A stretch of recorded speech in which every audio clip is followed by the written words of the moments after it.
let me ask you a question. How many like the idea of MSIs? Okay. I was flying to Kuala Lumpur. It's from Toronto to KL is 25 hours in the air. If you go any further, you're coming back. It's a long ride. And I was going over there every month for about 5 years. So I fly over, fly back. And I don't watch movies hardly any time, and I don't watch them on a plane. I work on the plane with myself. I think and I jot notes, and I carry a little calculator, and so I'm always reducing big numbers to the ridiculous. It's just a habit I've got. And I was playing around, and I wrote 1 with 6 zeros on the top of a pad on my way there, and I was thinking, I had earned $1 million a long time ago in a year, and I thought, what's so big about it? You know, what's the deal? And because $1 million seems like a magic number to most people. It's not really very much money anymore. But if you haven't got any, it's a lot. And I'm thinking, you know, what do people do? And I'm thinking a number of people that have earned a lot of money, and I think, what do they do that's so different? And I couldn't really come up with an answer. And then I started to think of a few other people that I knew that was earning pretty good money. And it dawned on me, they don't just have one source of income. And I kept playing with that until I got it down. They had multiple sources, and then I had MSIs. And I thought, we should run a program where we teach people how to earn $1 million by setting up multiple sources of income. And I got off the plane in KL, and I phoned Mark Victor Hansen down Newport Beach. He got a hold of Jack Canfield. They got a hold of Lee Poulos. And we put together this program. It was called the $1 Million Forum. And it was something else. That's where the Chicken Soup for the Soul books came from. And they earned mega millions on those things. It was the publishing phenomenon of the 90s. This was around 1991 or something like that, I think. But at any rate, we really got into this idea of MSIs. And it's a phenomenal idea. Now, most all people that I know that are earning a respectable amount of money, they don't earn it in one place. And they don't necessarily work. In fact, working is the very worst way to earn money. And he mentions that in Think and Grow Rich. He points out that it just is not a good idea. That the people who think you earn it by working hard, they're wrong.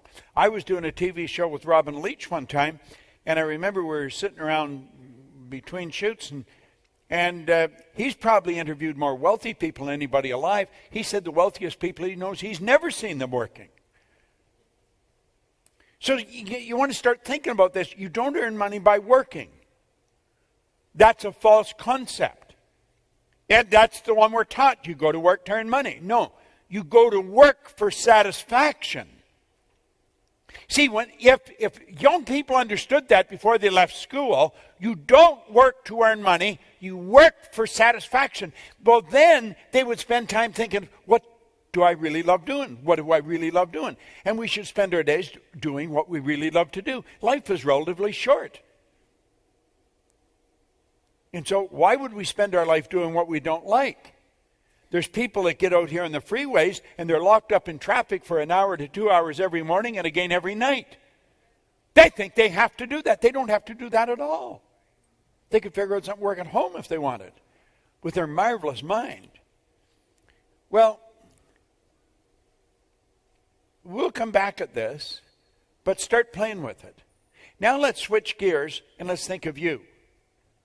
Let's think of who you are and what you are. Your spiritual DNA is perfect. It's very important we understand this. Okay? And what we're talking about is awareness. That's what Keith and I were talking about last night. It's all in awareness. There's a marvelous inner world that exists within us. And the revelation of such a world enables us to do, to attain, to achieve anything we desire within the bounds or limits of nature. We see it everywhere we go in nature. You see perfect order. Winter never follows winter. The night always follows the day. These are laws. When the tide goes out, it always comes in. Well, you know, this body that you're living in is a mass of energy. It's a mass of molecules on a very high speed of vibration. And when this body is not vibrating in harmony with the law, it breaks down. We call that dis-ease. When it is vibrating in harmony, it's alive and it's moving in the right direction. Okay?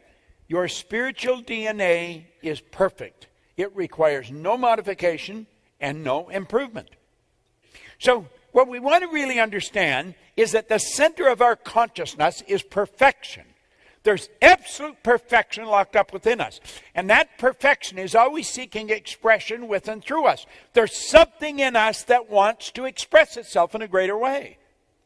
So if you're running, you're going to want to run faster. If you're jumping, you want to jump higher. If you're selling, you want to sell more. Whatever you're doing, there's something in you wants you to do it better. Now, some people, they try a few times and they fail and they give up. They just quit. And they just sort of vegetate until their heart stops beating. Their body shuts down and the game is over. But the truth is that you have perfection locked up within you. We're a spiritual being, and spirit is forever present, evenly present in all places at the same time. Spirit's all powerful. All the power there ever was or ever will be is locked up within us. You'll often see where a very small woman or man maybe has a loved one trapped under a car. They'll lift the car right off the person. And somebody said, how did you do that? In a conscious state, they have no idea. They say, I don't know. They're not even aware of what they've done. See, there was a command given to their subjective mind, lift a car. If they had to throw it across the street in that state, they could have thrown it across the street. So all the power is omnipresent. All the power you'll ever need is within you. It's ever present. This power is all-knowing. All-knowing. Any question you come up with, the answer's there. The answer is the flip side of the coin. You couldn't have a question without an answer. The idea of a rhetorical question is a question without an answer. That's a statement. That's not a question. Question, answer. That's the law of polarity, the law of opposites. Inside, outside. Up, down, hot, cold. There'd be no inside of this room if there wasn't an outside. You couldn't have a question without an answer. Well, see, what we want to do is come up with the right questions. That's what I was doing on the plane. I was playing with my mind. I was saying, how did the million, how did you do it? What would you do? Does that just not work? You know, and you keep asking yourself questions and understand that the answers are there. Now, you've got to have enough confidence to follow your own answers. When you ask yourself a question and the answer comes, have enough confidence, know that you are God's highest form of creation. There's nothing that will equal you anywhere in the universe. See, all the other little creatures are completely at home in their environment. They blend in. You and I are the only one that's totally disoriented in our environment. And that's because we have the ability to create our own environment. We can literally create our own environment. Now, this is the real you. You are an expression of an infinite power. I think James Allen said you're the offspring of a deathless soul. Are you truly who you pretend to be? Isn't that interesting? Who are you? You know? Say, well, I'm Bob. I'm not Bob at all. Bob is my name. It's not me. I'll say, well, this is me. No, this is my body. You never hear anyone say, am hand or am body. They say, my body, my hand, my name. Who am I? I am a soul. I don't have one. I am one. And the soul is forever seeking its awareness of its oneness with that which is. It's just awareness. That's all we're ever seeking. And as we develop a greater awareness, it's reflected in our life. People don't earn $100,000 a year because they want $100 a year. They're earning $100 a year because they're not aware of how to earn $100 a month. People are not alone and lonely because they like being alone and lonely. They're alone and lonely because they're not aware of how to develop meaningful relationships. It's all in awareness. Well, we've got to understand we are spiritual beings living in a physical body, and we've been gifted with an intellect. But all the power there ever was or ever will be is 100% evenly present in all places at the same time. The answer to anything is already here. That's why Dr. von Braun said to President Kennedy, all you need is the will to do it. 5 words. Just decide on the target. You go way back to 1908. That's what Andrew Carnegie told Napoleon Hill. Any idea that's held in the mind, that's emphasized, that's either feared or revered, will begin at once to clothe itself in the most convenient and appropriate form available. So if you're sitting at home, you want to realize that all the power of the universe is sitting there with you. You've got it locked up within you. It's so powerful.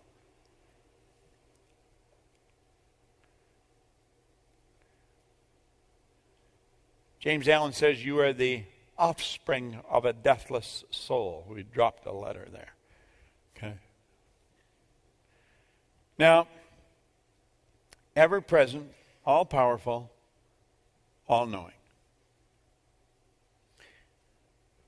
We want to know that we've got everything locked up with inside. In our sanctum sanctorum, go to the quiet place, go to the closet, close the door, go inside and realize that you can connect to an infinite power that you are an expression of. Now, the laws are exact. The law of your being is perpetual increase, progress, growth. So when one good is realized, another desire for greater good will develop. And when a higher state is reached, another more glorious state will unfold your vision and urge you on and on. Hence, the advancing life is the true life, the life that God intended you to live. You see, there's something within us that wants to express itself in a greater way. It's the essence of who we are. It's our spiritual essence. I am of the opinion, after studying this for over half a century and studying with some of the most magnificent teachers in the world, that if a program of personal growth doesn't have a spiritual foundation, the program is incomplete. And I have watched all kinds of programs come and go. They didn't have a spiritual foundation, it's incomplete. See, you've got to go to the root cause. You've got to go to the first cause of anything if you're really going to understand it. Well, you've got to go to the root cause of you. And you've got to get inside of yourself and realize there's something pretty phenomenal about you. You are a spiritual being. You live in a physical body, but you're not the physical body. That's merely the instrument that you're in. And you've been gifted with an intellect. Ask yourself if you know what your intellectual factors are. What are they? If you don't know, you're going to be hard-pressed to really develop them. And it's through the proper use of your intellect that you're going to dictate the emotional state you're in. When you find somebody that's emotionally upset, that's letting someone or something bother them, they are not using their mind properly. They are permitting somebody outside to control them.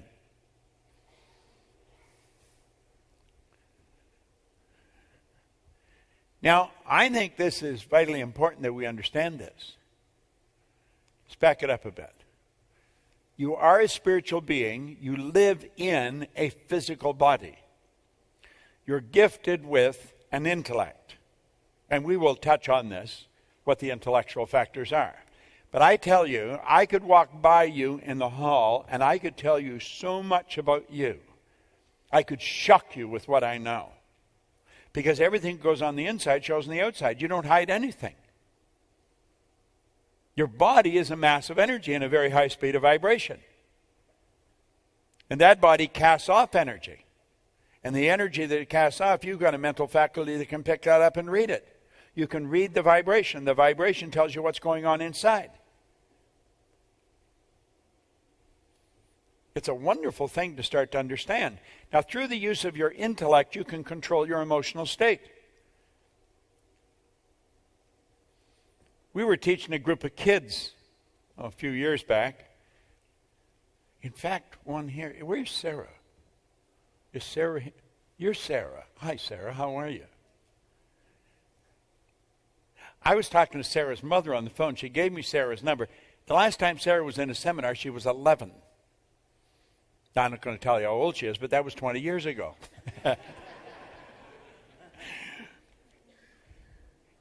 And I was teaching a group of kids at the time the difference between reacting and responding. When something happens and you react to it, that's something, the person or the situation is in charge of you. When you respond, you're in charge of you. That doesn't change what's happened, doesn't change what they said, doesn't change what they did. You're either going to let it control you or you'll control it. Michael Beckwith shared something with me, and I went to Michael's church this past Sunday. Gosh, the guy's so good. But at any rate, he shared something a few years ago here that just made an enormous impact on my life, and you might want to write this down.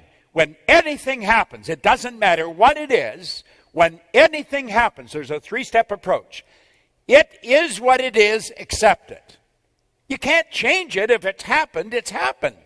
When anything happens, somebody says something, something happens. When anything happens, it is what it is, accept it. It's either going to control you or you're going to control it. That's the first step. When anything happens, it is what it is, accept it. It's either going to control you or you're going to control it. Step number 2, harvest the good. Harvest the good. And the more you look for, the more you're going to find. There's something good in everything. Harvest the good. And number 3, forgive all the rest. Forgive means to let go of completely, abandon. Okay?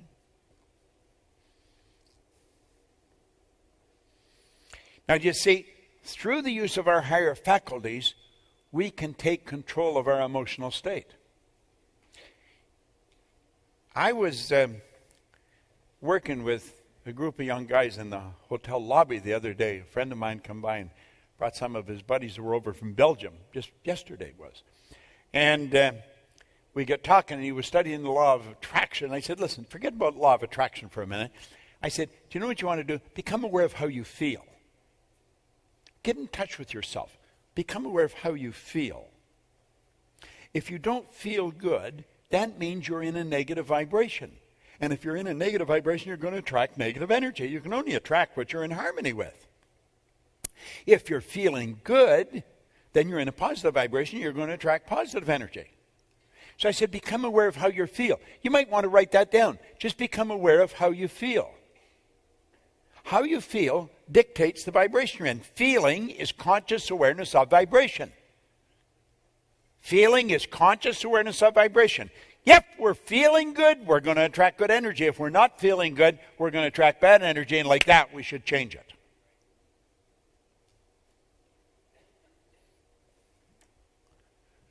The intellect has control of what we do with information when it comes to us. We either let it control us or we control us. Okay?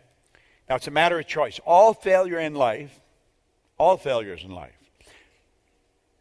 due to taking sides with the finite around us. All success in life is due to taking sides with the law within us. Because this power within works by law. When we're failing, we're letting the outside control us. When we're winning, we're working from the inside out. Thus, working with the law may be considered the same as taking the law into our mind and lives as a silent partner. Now, look at this is not something you're just going to pick up and master it overnight. I've been working at it a long time, and I haven't got it down pat yet. But I'm going to tell you, if I'm starting to feel bad, I don't stay that way very long because I know I'm doing it to myself.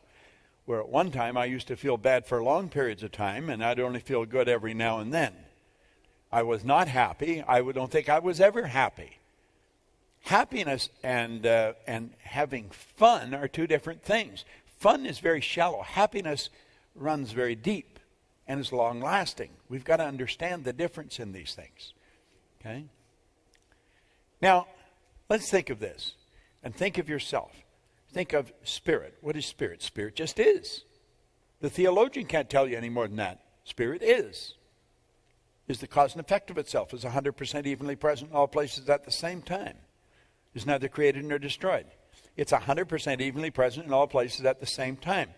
Now, let these lines represent levels of vibration, or they could represent frequencies. Okay?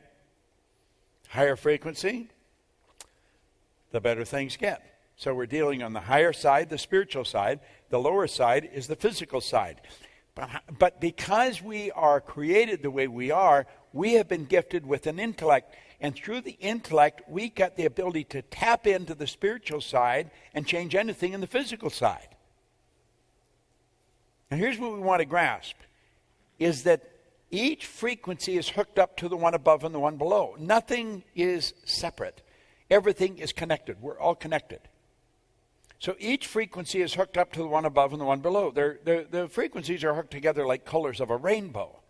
There's no line of demarcation where one stops and the other starts. Okay? Well, look at it another way. Let's say you got a glass of water. Here's a bottle of water. Okay? And we'll take the glass and we'll fill it with water. Now, the glass is energy. This bottle is energy. The water that's in it is energy. The hand that's holding it is energy. If you add heat to that container of water, it will not stay in that vibration any longer. It will move into a higher frequency, a higher vibration, and it'll be called steam. Now, you have not got rid of the water or the energy. You just got rid of the water. You cause the water to change into steam. And you increase the energy, you add more heat, and it moves into air, ether, or gas. It's the same energy, just moving at a different speed. So if we bring them all back, there's the steam and there's the water. It's all energy, just moving on a higher frequency. And what we've got to understand is that they're all connected. There's no line of demarcation. You can't tell where it stopped becoming water and started to become steam. Well, you know, we can take this energy that comes into our mind and we can cause it to move into whatever form we want. Because we are spiritual beings and we've been gifted with an intellect, we can activate that intellect and tap into a world that's omnipresent. Where's thought? Thought is omnipresent. And we pull the thoughts together and we can build an idea. What kind of an idea? Whatever kind of an idea you want. You have freedom of thought.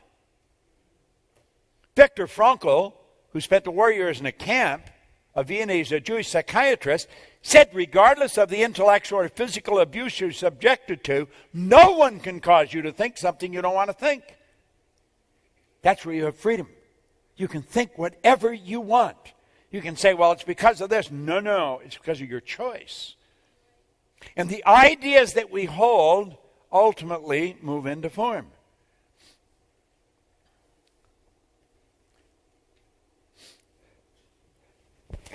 Pardon me. Now there's the perpetual transmutation of energy. That's a law. Energy moves into form. Spirit always manifests through its polar opposite, the physical. Keep consciously connected. We're then conscious of the source and the creator of all power and realize and receive the many benefits that surround us. That's what we were saying last night. We were talking. I was saying to Keith, I said, listen, all this good you're telling me that's coming into your life now, it's always been here. Wendy, his wife, was telling me one time, the last time we were together, that at one point they made up their mind they wanted to change their business. They wanted to change some of the people they're associating with. They wanted to get with people that are more upbeat and alive. And she said, you know, that's all happening. It happens because you decided it would happen. You don't understand how it'll happen. Now look at what we want to do here is look at the mind. If you go back now, some of you have been through this many times, but I can assure you I've been through it many times. Go back onto page 4.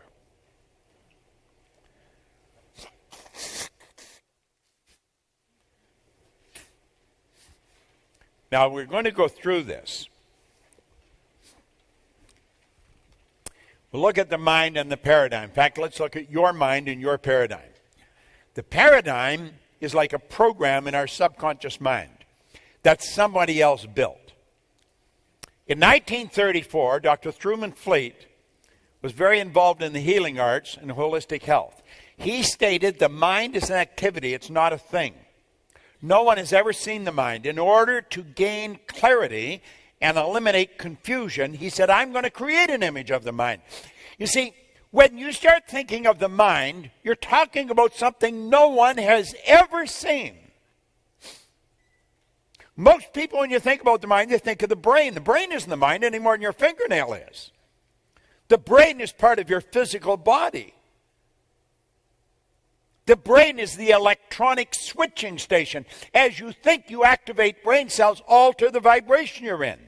This thing here is a mass of molecules in a very high speed of vibration. Well, as you activate brain cells, you alter the vibration you're in. She was thinking you can really wind yourself up or you can put yourself down. Now he said, nobody's ever seen the mind. I'll draw a picture. And he said, this is going to represent the mind and the body. Now I remember the first time I saw that, I laughed. But I soon quit laughing. Listen, in 55 years I've been studying every day, studying the mind, and this is the most valuable idea I've ever learned. The big circle represents the mind, the conscious and subconscious. The little circle represents the body. And like I say, this is the most valuable idea I have ever learned, bar none. Now let's take a look at how this works. There's your drawing. There's your conscious mind, subconscious, and body. Now the conscious mind is your thinking mind. You have the ability to think. Thinking is the highest function that you're capable of.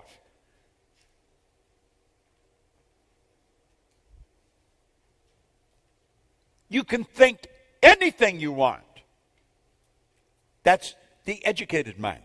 That's the part that school deals with. That's where your intellect is resident. All your intellectual factors are in your conscious mind. Now, the subconscious is the emotional mind, and it operates quite different than the conscious mind. If there's any psych majors here, it's totally deductive. It has no originating capacity whatsoever. Now, the conscious mind has. We'll just knock those out of the way for a minute. Your conscious mind has the ability to choose. You can choose whatever you want. You have the ability to choose. That is huge. And because you have the ability to choose, you've got the ability to accept or reject anything that's going on. You watch something on television, you do not have to accept it. Somebody tells you something, you say, this is the way you do not have to accept it. You have the ability to reject anything. You have the ability to accept anything. And if you reject it, you have the ability to originate. Because this power is flowing to and through you all the time. It never stops. Now, that's what your conscious mind can do. And before anything can get to your subconscious, it must pass through the conscious. If you're not using the conscious, then the subconscious is wide open. The subconscious mind must accept whatever you give to it because it has no ability to reject. And this is the part,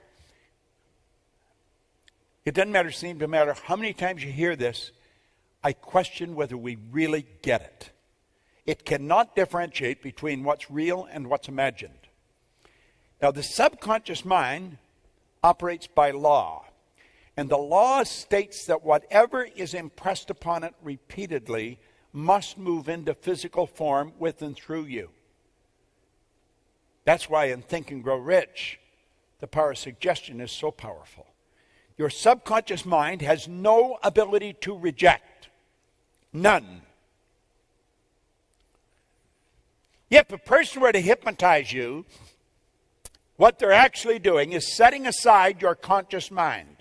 They set aside your inductive reasoning factor. That gives them open sesame to your subconscious mind. And they can put an idea in your subconscious mind. They'll tell you you're getting very cold. And you'll start to shiver. You'll really get cold. Or they'll tell you you're getting very hot. And you'll start to sweat. Your subconscious mind will just accept whatever you give to it.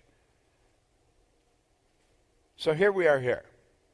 Now you say you got that information. And we're being inundated with information from the radio, from other people, from TV, newspapers, and we say we can accept or reject anything. See, that's because we have a reasoning factor. Reason is one of our intellectual factors. And because we can reason, we have the ability to think. Now, because we have the ability to think, we can reject. If that's all negative, we have the ability to just reject it and say, get out of here, and it'll all go away. Do you know something? We don't do that. We will sit watching the TV, and we'll leave our mind wide open. We'll leave our subconscious mind wide open. That's why you're watching a TV or watching actors. You'll get anxious. You'll get sitting right in the edge of your seat, and you'll say, "Get out there! Look at them! They're going to get you." You know, they'll scare you. They make you angry. They make you happy. It's all acting. But your subconscious mind doesn't know the difference. That's your emotional mind. Why would we leave our mind open and accept whatever's coming down the road? Because we're programmed to. That's part of the paradigm. We are literally programmed to just leave our mind wide open. Now, it seems incredible that we would actually do this. But we do. Why do we? Well, let's take a look at why we do. Close that window and open this one. That's you today over there. This is you as an infant. That little baby in the back, this is what you're looking at. That baby will accept whatever you give to it. Whatever's going on around that baby will go right into that baby's subconscious mind. The baby has no ability to reject it. If you took that baby out of this room and took it over and put it in a home in the suburbs of Beijing, that baby would grow up fluent in Chinese, absolutely no knowledge of the English language. None. If you were to put that baby in a home where there's 4 or 5 languages spoken, there was a guy I was working with in KL, had a little boy, could speak 4 languages at 4 years old. They thought nothing of it. There's many places in the world where children grow up multiple languages. You can actually teach that baby how to read because you can program the information into the subconscious mind. You're building cells of recognition in their brain.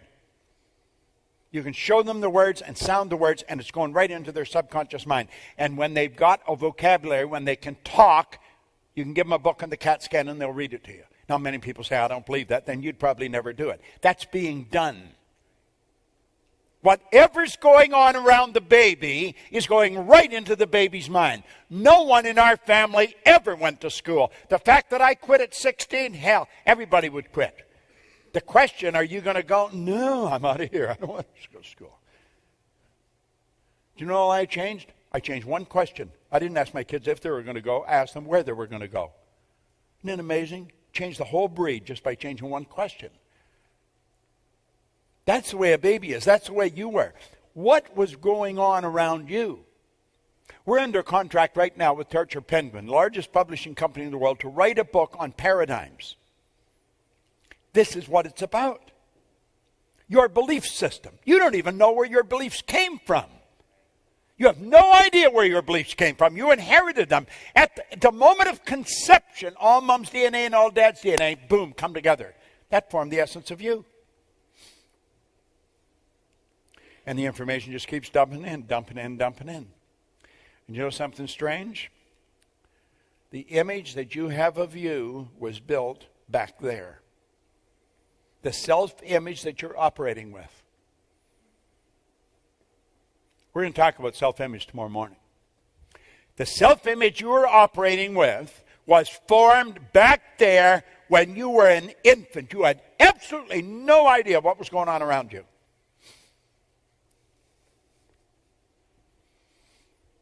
I was born during the Depression.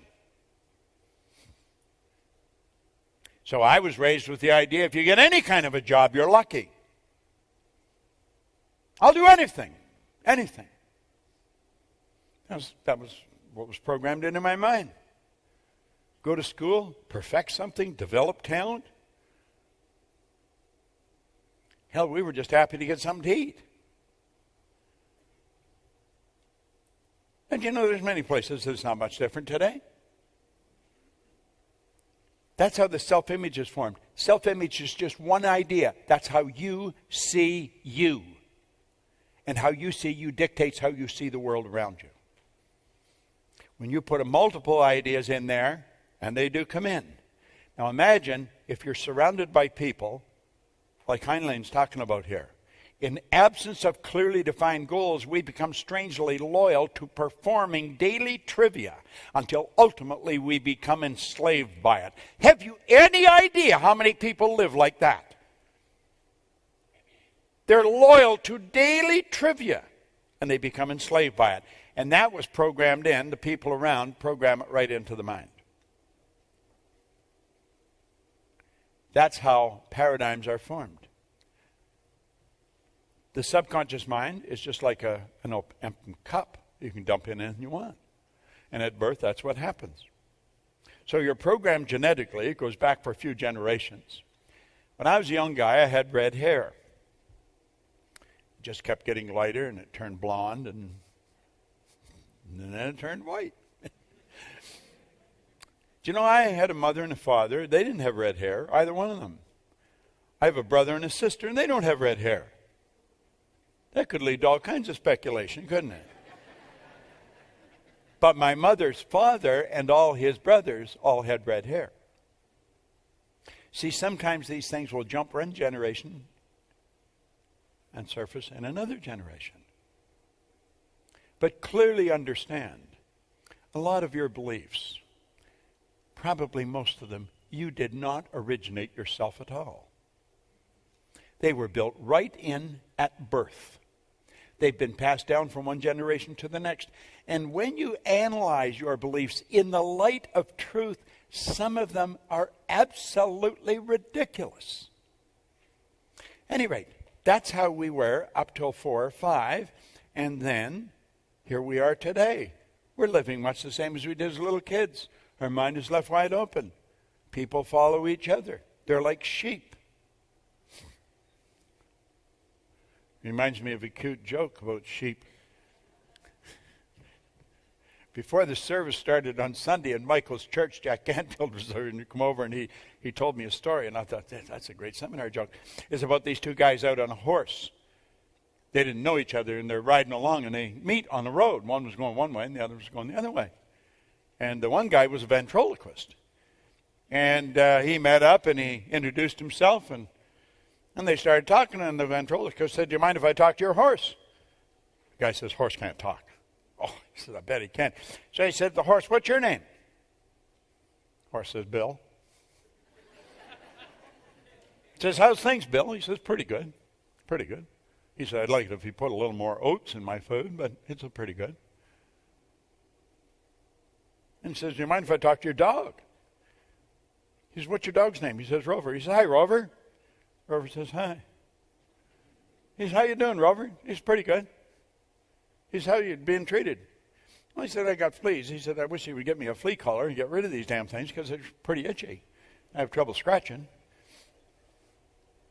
He says, "God, do you mind if I talk to your sheep?" He says, "The sheep lie."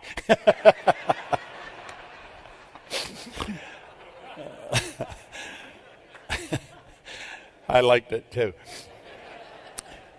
I don't tell many jokes, but that was so cool. I loved it. Right? But listen, this is the way we go through life. And here we are today, adults, and it's hard to believe that we're living the same way. But ask yourself, if somebody says something unpleasant, do you get upset? If you're watching something on television, do you find yourself getting anxious sometimes? The answer is yes. And that's because we leave our mind wide open. And whatever's going on goes right in. And the subconscious has no ability to reject it. It's like the earth. It doesn't matter what you plant. I love the way Earl Nightingale put it. He said you can plant corn, a sweet food, and not a 16th of an inch away you can plant nightshade, a deadly poison. One will grow with just as great an abundance as the other.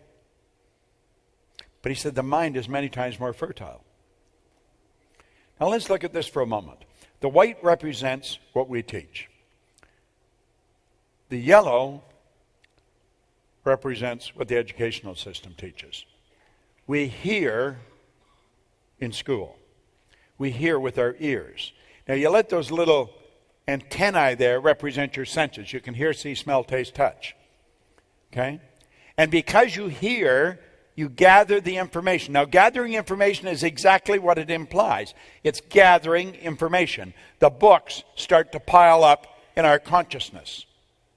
And after you've gathered a certain amount of information in school, they come along and they give you an exam. They want to know if you know the information. And if you get more questions right than wrong, they'll say, "Good for you, you passed, you know the information." That is not knowing. That is not learning. But that's the model that we operate with. Now look at this for a moment. Having that in there does not mean we know it. We might be able to repeat it. Hearing and listening are two totally different things.